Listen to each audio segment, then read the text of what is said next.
talk again about minicamp today. Deshaun Watson, who threw in 7-on-7s yesterday for the first time, did not throw. So this was his day off.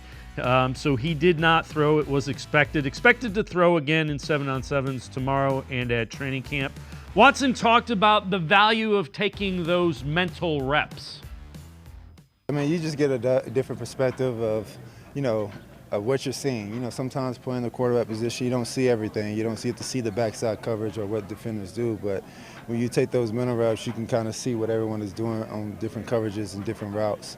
It's still not, comparing to, being out there and getting those physical reps. But at the same time, each and every time you're not in, you got to get those mental reps, even if, I'm capable of throwing 7-on-7. When the next group go in, I got to continue to stay locked in because, sometimes you might not get those plays full speed, and you got to make sure you're, prepared for whenever they do come. Yeah, Jeff, it's an interesting something I never thought of. You get to see the backside of the play. You get a different snapshot of how that looks.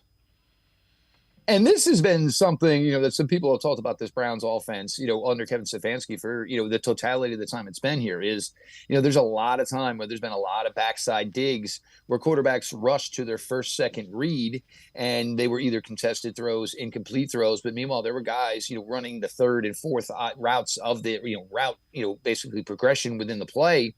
And we're open, and we're pretty significantly wide open. And when you're doing it this way, and look, for Deshaun, that's the way you do it. If you're not practicing, obviously you're not throwing to the number one option. You're not getting your mental reps and going through the physical motion and throwing to, the main target.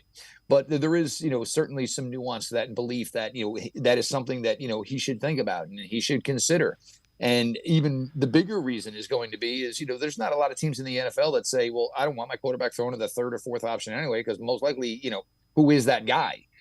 For Cleveland, that guy could be Elijah Moore. That guy could be Cedric Tillman. That guy could be David Bell. It could be, Jamari Thrash. So the options are, pretty solid. So you want to make sure that, A, you're keeping those guys involved, even though they're not going to get the total amount of targets that Cooper, Judy, and David Njoku are going to get.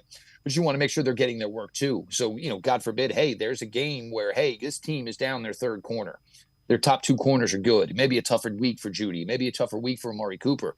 But third, fourth options, Moore, Tillman should be able to eat because, they got a guy that just came up in the practice squad who's going to play significant reps. So it's just a way to keep everybody involved. And, for Deshaun, it makes sense. You throw one day, you sit the next. He's still in a rehab progress.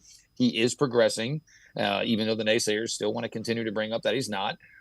He is progressing, So, yes, he threw yesterday. He will not throw. He did not throw today. He will throw tomorrow. That is called progression. That is called a rehab plan.